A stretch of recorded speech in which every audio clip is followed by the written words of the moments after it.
दोस्तों नमस्कार। है तो ये लोकतंत्र का मंदिर, लेकिन अगर आपके सामने कोई इस फेरिस्त को बताने लग जाए कि यही वो संसद है जिस संसद के भीतर इस देश में इलेक्ट्रॉल बॉन्ड को लेकर सहमति हो गई, यही वो संसद है जिसके भीतर इस देश में कर्ज लेकर भागने वाले रईसों पर ठप्पा लग गया, यही वो संसद है जिसके जरिए इस देश में प्राइवेटाइजेशन या मोनेटाइजेशन को लेकर मोहर लगाई गई, यही वो संसद है जिसके भीतर प्रधानमंत्री की खामोशी कई लोगों को नहीं बल्कि इस देश को परेशान करती है। और यही वो संसद है जिसके जरिए इस देश में बीते 9 बरस में जोड़ते चले जाइएगा और हैरत में आ जाइएगा, तकरीबन 50 लाख करोड़ से ज़्यादा का खेल इस संसद के भीतर हो गया। यह सब कुछ होता कैसे है? और राज्यसभा के मद्देनज़र भी यह भी सवाल बड़ा है कि राज्यसभा में 100 से ज़्यादा सांसद ऐसे जिनके सीधे ताल्लुकात इस देश के कॉरपोरेट से जुड़े हुए हैं, और कॉरपोरेट अपने हक के लिए जिस भी आवाज़ को उठाना चाहते हैं, संसद में वो आवाज़ उठ जाती है। वो चाहे क्वेश्चन आवर हो या फिर सामान्य तौर पर किसी सवाल के जरिए सरकार से जवाब मांगने की सोच हो, लेकिन इस देश के भीतर में जनता से जुड़े सवाल गायब हो जाते हैं। हमें लगता है कि आज दो संसद के बीच जब हम खड़े हैं तो हो सकता है आपको पुरानी संसद और उसकी तमाम कार्रवाइयां याद आ रही हो, और नई संसद को लेकर यह भी सवाल हो कि इसी संसद के भीतर तो चंद दिनों के भीतर ही कुछ ऐसे शब्दों का इस्तेमाल किया गया जो शब्द सामान्य तौर पर सड़क पर नहीं बोले जाते हैं, लेकिन संसद के भीतर बोले गए और प्रधानमंत्री ने खामोशी बरत ली। लेकिन हमें लगता है कि आज देश की सबसे ताकतवर जगह पर खड़े होकर क्या उस संसद का जिक्र किया जाए जिस संसद के भीतर पार्लियामेंट की सुनवाई और पार्लियामेंट की कार्रवाई दोनों के मद्देनज़र प्रधानमंत्री की खामोशी और लगातार सरकार द्वारा ठप्पा लगाकर इस देश के भीतर लूट की परिस्थितियों को कैसे पैदा किया गया। एक एक करके खोला जाए या इस बात का जिक्र शुरू में किया जाए कि प्रधानमंत्री मणिपुर पर खामोश क्यों रहे, प्रधानमंत्री अपने ही पार्टी के सांसदों को लेकर कभी कुछ क्यों नहीं बोलते, और उसकी एक लंबी फहरिस्त है। कानून मंत्री रिजिजू इस देश के जजेस और रिटायर्ड जजेस को धमकाते हैं, प्रधानमंत्री खामोश रहते हैं। इस देश के गृह राज्य मंत्री टेनी और उनका बेटा जीप से किसानों को रौंद देता है, लेकिन प्रधानमंत्री खामोश रहते हैं। बीजेपी के सांसद ब्रजभूषण सिंह जो कि यौन शोषण पर आरोप लगता है उनके ऊपर में, और आरोप लगाने वाली अंतर्राष्ट्रीय पहचान पाई महिला खिलाड़ी, प्रधानमंत्री खामोश रहते हैं। और नई संसद में हाल में एक नाम रमेश बिधूड़ी का जुड़ गया, लेकिन प्रधानमंत्री की खामोशी को थोड़ी देर के लिए दरकिनार कीजिए और लौट आइए इस पार्लियामेंट के सामने खड़े होने का मतलब और मकसद क्या है। इसी पार्लियामेंट में राफेल का मुद्दा आया तो देश की सरकार ने कहा जी नहीं, हम नहीं बताएंगे क्योंकि ये राष्ट्रीय सुरक्षा से जुड़ा हुआ मसला है। इसी पार्लियामेंट के भीतर में जब सरकार जासूसी कर रही और पेगासस का जिक्र हुआ तो सरकार ने कहा हम नहीं बताएंगे, और सरकार खामोश हो गई क्योंकि नेशनल सिक्योरिटी का मसला था। लेकिन इससे इतर होकर लोकतंत्र के मंदिर में अगर धंधे के तरीके से इस देश की इकोनॉमी को चलाया जाने लगा तो फिर क्या हो सकता है। यह हैरत अंगेज स्थिति नहीं है। भारत के भीतर बीते 9 बरस में एक एक कच्चे चिट्ठे को खोलिएगा तो सरकार द्वारा लिया गया हर निर्णय हो सकता है आपको आज परेशान कर दे। जब पहली बार इलेक्ट्रॉल बॉन्ड पे ठप्पा लगा तो उस वक्त सोचा नहीं गया था कितने हजार करोड़ रुपए पॉलिटिकल पार्टी की फंडिंग में चलते चले जाएंगे, और आज की तारीख में जुलाई तक का जो आंकड़ा है वो 13,791 करोड़ का है। किसने दिया, क्यों दिया, किस रूप में दिया, इसकी जानकारी नहीं ली जाएगी, और पार्लियामेंट में इसका ठप्पा लगा। अब यह मामला सुप्रीम कोर्ट के पास खड़ा है। सुप्रीम कोर्ट ने भी अभी तक खामोशी बरती हुई है, लेकिन सवाल 13,791 करोड़ का नहीं है। इसी पार्लियामेंट के भीतर मोनेटाइजेशन को लेकर जब वित्त मंत्री बताने लगी कि हमारे सामने टारगेट 6 लाख करोड़ का है, और इस देश के भीतर में तकरीबन 22 मंत्रालय अपने विभागों के जरिए बताएंगे कि उन्हें किस किस रूप में किस किस तरीके से क्या कुछ बेचना है और प्राइवेट हाथों में सौंपना है, और उसको मोनेटाइजेशन शब्द दिया गया और 6 लाख करोड़ का डाटा रख दिया गया। उसके बाद जो प्राइवेटाइजेशन और जिस कॉरपोरेट का जिक्र होता था उस कॉरपोरेट पर भी तो खामोशी बरती गई। आप कहेंगे कहाँ इन बातों का जिक्र कर रहे हैं, शानदार हरी घास है, पीछे दो दो पार्लियामेंट है, इन बातों का गौर करना चाहिए। तो हमें लगता है कि तीन मौके इस देश के भीतर में तब आए जब कॉरपोरेट इकोनॉमी को लेकर नेहरू के दौर में, इंदिरा के दौर में और उसके बाद अटल बिहारी वाजपेयी के दौर में भी ये सवाल उठा कि कॉरपोरेट और सत्ता के नेक्सस के जरिए पॉलिटिकल पार्टीज कैसे लाभ उठाती है और कॉरपोरेट को कितनी सुविधाओं के साथ कौड़ियों के मोल क्या कुछ दिया जाता है। वह तीन ऐतिहासिक तारीख के तौर पर तब्दील कर दी गई, लेकिन मौजूदा वक्त में ये सारी चीज़ें रोज़मर्रा की चीज़ बन गई और स्थितियां ये आ गई कि जब कॉरपोरेट के हवाले करने का पूरा खाका हमारी पूरी टीम ने जब निकालना शुरू किया तो सवाल सिर्फ अंबानी अडानीज का नहीं है। इस देश के जो टॉप 10 कॉरपोरेट सेक्टर हैं उनके हवाले इस देश की जो संपत्ति दी गई उसकी कीमत कुल मिला के 18 लाख करोड़ से ज़्यादा की है और उसको जिन कौड़ियों के मोल दिया गया, अगर उसको आप डिसइन्वेस्टमेंट के दायरे में लाकर खड़ा करेंगे तो सिर्फ 3 लाख करोड़ का आंकड़ा आपके सामने आकर खड़ा होगा। तो क्या पार्लियामेंट का मतलब सिर्फ एक बिजनेस डील की जगह हो गई है? और क्या बिजनेस डील ही इस देश को चला रही है, हाँक रही है और एक ऐसी परिस्थिति को पैदा कर रही है जिसके बाद इस देश के खजाने में कुछ नहीं बचे और एक नई परिस्थिति इस देश के भीतर चलती चली जाए जिसमें आम लोगों से जुड़े सवाल गौण हो जाएं, जो अपराधी हैं उस पर खामोशी बरत ली जाए? क्योंकि जैसे ही हम अपराधी शब्द बोलते हैं तो हमें ध्यान में आता है इसी पार्लियामेंट के भीतर जो सांसद बैठे हैं वो लोकसभा और राज्यसभा दोनों को मिला दीजिएगा तो 763 सांसद हैं। उन 763 सांसदों में से 306 पर क्रिमिनल केस चल रहे हैं। अब आप एक क्षण के लिए सोचिए कि पिछले दिनों जब महिला आरक्षण को लेकर यहां से सर्वसम्मति के साथ, लोकसभा में 2 लोगों ने विरोध किया लेकिन सर्वसम्मति के साथ जब मोहर लगी तो जो मोहर लगाने वाले लोग थे उसमें 28 सांसद ऐसे भी थे जिन्होंने अपने हलफनामे में कहा था कि हाँ, हमने महिलाओं के खिलाफ अपराध किया है और अपराध जितना विभत्स आप सोच सकते हैं वो सारी चीजें हैं। हालांकि मर्डर किए हुए, उनके आरोप लगे हुए, हत्या के आरोपी का आरोप लगे हुए, इस दौर में जो भी क्रिमिनल एस्पेक्ट हो सकता है उसके हलफनामे के साथ चुनाव लड़ने वाले सांसदों की तादाद 306 है। 100 से ज़्यादा कॉरपोरेट से जुड़े हुए हैं जो कॉरपोरेट की बात को पार्लियामेंट के भीतर रखते हैं। तो फिर लोकतंत्र के मंदिर को लेकर कौन सा सवाल खड़ा किया जाए? और ये सवाल अब इसलिए बड़ा महत्वपूर्ण हो चला है क्योंकि जब आप चुनाव की दिशा में बढ़ रहे हैं और 2024 के चुनाव को लेकर यह सवाल देश भर में है कि आखिर आइडिया ऑफ इंडिया होता क्या है, जिसका जिक्र राहुल गांधी कर रहे हैं, ओबीसी आरक्षण का जिक्र वो क्यों कर रहे हैं और अपने तौर पर सत्ता इस बात का जिक्र क्यों कर रही है कि महिलाओं को लेकर वह पीछे खड़ी हो गई, जबकि महिलाओं के खिलाफ अपराध इस दौर में बीते 6 वर्षों के एनसीआरबी के डाटे 2014 से लेकर 2020-21 तक का बतलाता है कि उससे पहले के 10 वर्ष की तुलना में वह कहीं ज़्यादा तेजी से बढ़ते चले गए हैं। मैसेज क्या है? पहला मैसेज यह है कि पार्लियामेंट को क्या लोकतंत्र और कानून के नाम पर इस देश के सांसदों ने अपना कवच बना लिया और जो डीलिंग होने लगी संसद के भीतर वो सामान्य तौर पर पहले दिल्ली के अलग अलग हिस्सों में 5 सितारा होटलों में या कुछ अलग जगहों पर होती थी जिसमें लगता था कि ये क्रोनी कैपिटलिज्म है, लेकिन उसको भी जामा कानूनी तौर पर अगर राजनीतिक सत्ता पहना देती है तो आप क्या करेंगे? सवाल इतना बर नहीं है क्योंकि जो पूरे आंकड़े निकल कर आए उसमें इलेक्ट्रल बॉन्ड के और तो और जो बैंक का एनपीए जो माफ किया गया, जो ओवरऑल तकरीबन 18 लाख करोड़ तक जाता है, इतना कर्ज अगर माफ कर दिया गया और कर्ज लेकर भागने वाले लोग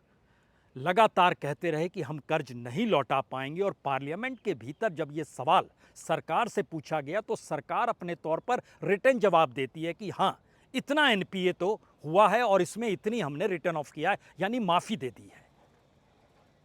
खुले तौर पर सारी चीजें अगर होने लगे तो सवाल इसका दूसरा निकल कर आता है। पुरानी पार्लियामेंट से आप चंद फरलांग सटा हुआ आप दूसरी पार्लियामेंट को देख सकते हैं। लोकतंत्र के मंदिर के तौर पर ही इसकी पहचान और राजदंड के साथ इसकी पहचान दी गई, लेकिन काहे का राजदंड और काहे का लोकतंत्र? जिस पार्लियामेंट के भीतर संसद अशब्द कहें, जिस पार्लियामेंट के भीतर महिलाओं के खिलाफ अपराध करने वाले आरोपी महिला आरक्षण पर मुहर लगाएं, अभी तो यही 2 चीजें हुई हैं। तो तीसरी परिस्थिति क्या निकलती है? हमको लगता है ये तीसरी परिस्थिति इस पार्लियामेंट के भीतर जितनी बड़ी तादाद में सवाल इस देश के लोगों से जुड़कर आए और बीते 3 बरस के भीतर, सिर्फ 3 बरस हम ले रहे हैं, आपको जानकर हैरत होगी कि जनता से जुड़े हुए तकरीबन 1022 सवाल उठ ही नहीं पाए। वो आए, चले गए, सौंप दिया गया मंत्रालयों के भीतर में, चीज़ें चलती चली गई। अब यहाँ सवाल होता है, क्या वाकई इस देश के भीतर में अगर कॉरपोरेट घोटाला हुआ हो तो देश का प्रधानमंत्री खामोश रह सकता है? इंदिरा गांधी खामोश नहीं रही, अटल बिहारी वाजपेयी खामोश नहीं रहे, मनमोहन सिंह को बोलना पड़ा, पीवी नरसिम्हा राव भी बोले, नेहरू भी जिक्र किया करते थे कि क्रोनी कैपिटलिज्म से कैसे बचा जाए, किस रूप में बचा जाए। इस दौर में नहीं बोलेंगे।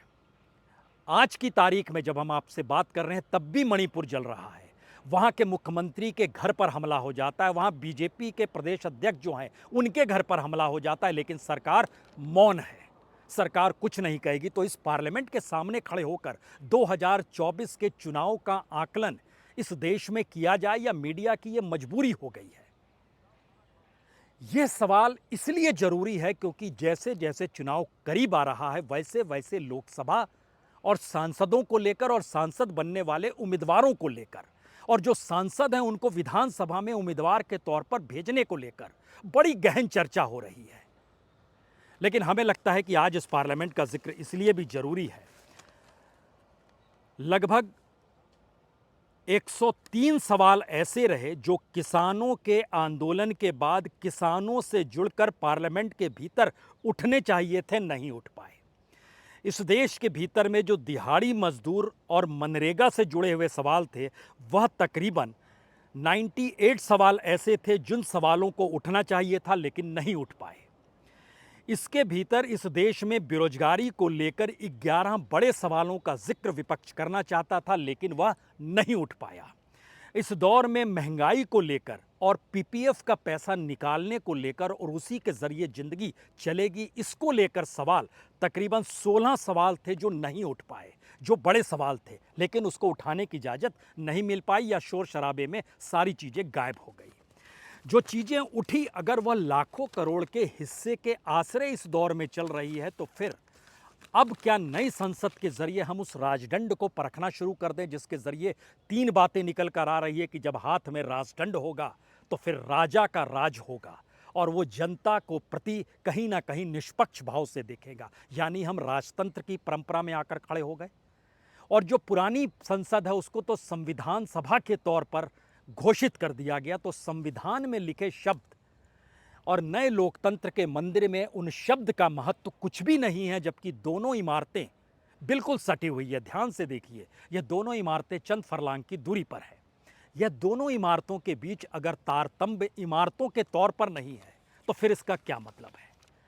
यहाँ पर एक सवाल हर कोई करता है कि 900 करोड़ में नए पार्लियामेंट को बनाने की जरूरत क्या थी? इस 900 करोड़ के नए पार्लियामेंट के जरिए एक झटके में आप पुरानी पार्लियामेंट के भीतर 2014 के बाद से जो भी इकोनॉमिक एस्पेक्ट में डील हो रही थी, अलग अलग तरीके से कॉरपोरेट को लेकर, बैंकों को लेकर, एनपीए को लेकर, इलेक्ट्रल बॉन्ड को लेकर, वो सारी की और प्राइवेटाइजेशन और मोनेटाइजेशन को लेकर वो सारी चीज़ें अब वहीं दफन हो गई। अब नई पार्लियामेंट है तो आप नए तरीके से चीज़ों को सोचना समझना शुरू कीजिए। और इस 900 करोड़ की पार्लियामेंट में अगले 6 महीने के भीतर, सिर्फ 6 महीने का वक्त है, उसके बाद यह देश इलेक्शन में चला जाएगा, नोटिफिकेशन आ जाएगा, सरकार कोई निर्णय ले नहीं पाएगी और उसके बाद की परिस्थिति बहुत साफ बताती है कि इन 6 महीनों में कैसी डील होनी है। इसकी एक आहट आपको सिर्फ इससे लग सकती है कि प्रधानमंत्री इस 6 महीने के भीतर देश भर में अलग अलग राज्यों में घूमेंगे और जहां जहां बीजेपी की हालत खस्ता है वहां वहां जाकर वह हजारों करोड़ रुपए की योजनाओं का ऐलान करेंगे। जैसे आज तेलंगाना में तकरीबन 1300 करोड़ रुपए की योजना का उन्होंने ऐलान कर दिया। यही परिस्थिति कल मध्य प्रदेश के साथ थी। तो 6 महीने का वक्त मिला है कि जितनी भी योजनाओं का ऐलान आप कर सकते हैं करिए और लोगों को उसकी मदहोशी में ले आइए। और सामान्य तौर पर राष्ट्रीय और अंतर्राष्ट्रीय मंच पर जब कोई भी सवाल हो तो सवाल का जवाब यही दीजिए कि भारत, उसकी तो डीएनए में डेमोक्रेसी है, उसकी रगों में डेमोक्रेसी दौड़ती है। तब यहाँ पर डेमोक्रेसी का सवाल भी शुरू होता है और डेमोक्रेसी के आसरे लोगों की भागीदारी गवर्नेंस के साथ कितनी है या गवर्नेंस जो निर्णय लेती है उसकी भागीदारी कितनी जनता के साथ होती है। यहाँ पर आपको ध्यान देना होगा तकरीबन इस दौर में, इस 2019 में जब दोबारा सरकार चुन के आई, तब से लेकर अब तक जो लोक कल्याणकारी योजनाओं का जो बजट था वह भी गायब हो गया। प्रचार प्रसार पे बजट जरूर हुआ और आज इसका जिक्र इसलिए भी जरूरी है क्योंकि आज ही स्वच्छता अभियान, महात्मा गांधी की जयंती से एक दिन पहले 1 अक्टूबर के दिन श्रमदान के तौर पर सांसदों और सरकार ने इसलिए अपने आप को उसमें खपाया कि जनता के भीतर जो सवाल हैं, उनकी जो ज़रूरतें हैं, उसको दरकिनार किया जा सके। क्योंकि 1 अक्टूबर 2021 को जब सेकंड फेज़ की शुरुआत प्रधानमंत्री ने इस स्वच्छ भारत को लेकर की थी, तो उस समय बजट तय हुआ था तकरीबन 1800 करोड़ रुपए। उसके अगले वर्ष ये 2000 करोड़ रुपए हो गया और पिछले बजट में ये 5000 करोड़ तक चला गया।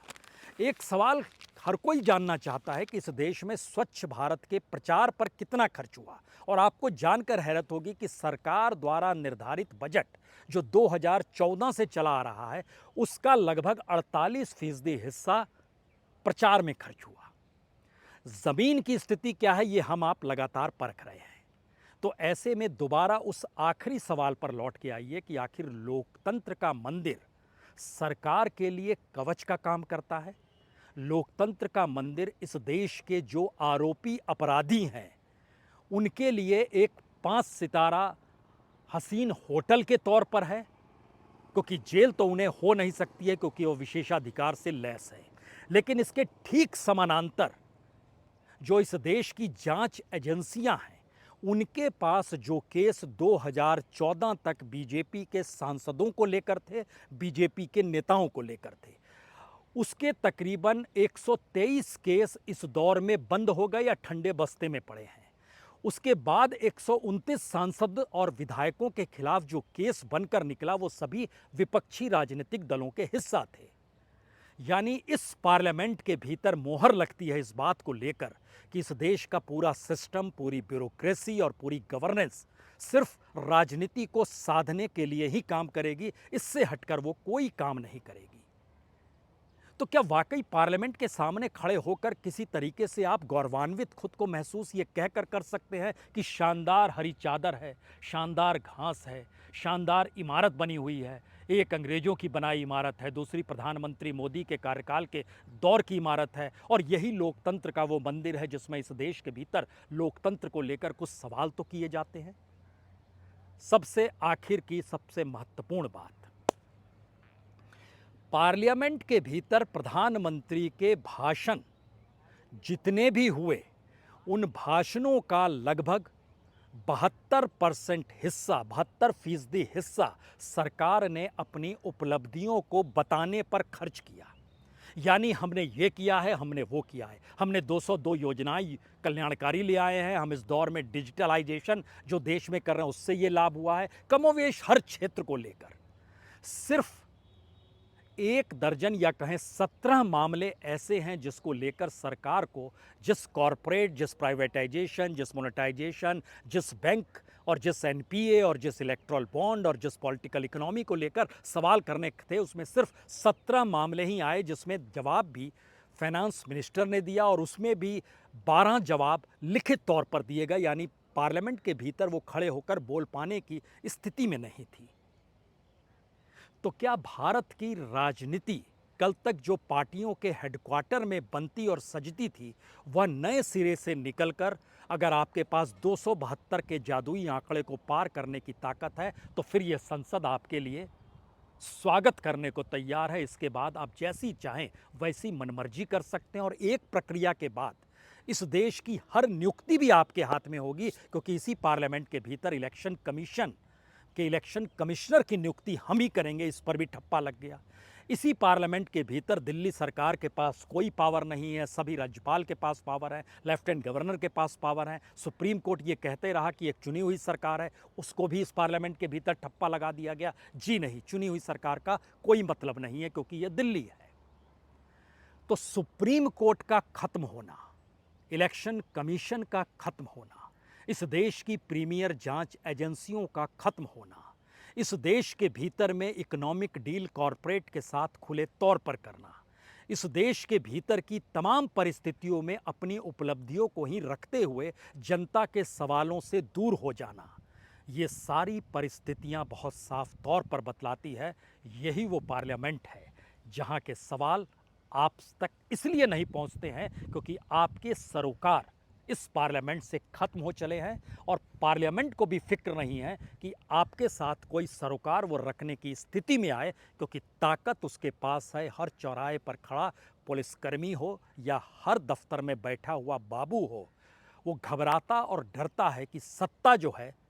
उसके साथ नहीं चले तो आने वाले वक्त में मुश्किल होगी। और यह स्थिति दिल्ली से निकलकर तमाम राज्यों में धीरे धीरे फैलती चली गई। वो राज्य लखनऊ हो, यानी उत्तर प्रदेश की राजधानी लखनऊ हो, या पश्चिम बंगाल की राजधानी कोलकाता ही क्यों ना हो, हर राज्य की ताकत उस ताकत के आसरे जाकर खड़ी हो गई कि अब हम चुन लिए गए हैं तो सिर्फ और सिर्फ हम ही हैं। यही डेमोक्रेसी है। और डेमोक्रेसी का ये रूप, आप इसको लोकतंत्र का मंदिर कहें या बगल में संविधान सभा के तौर पर देखें, स्थितियां कितनी नाजुक है ये सिर्फ उसकी एक तस्वीर भर है। बहुत बहुत शुक्रिया, बहुत बहुत शुक्रिया।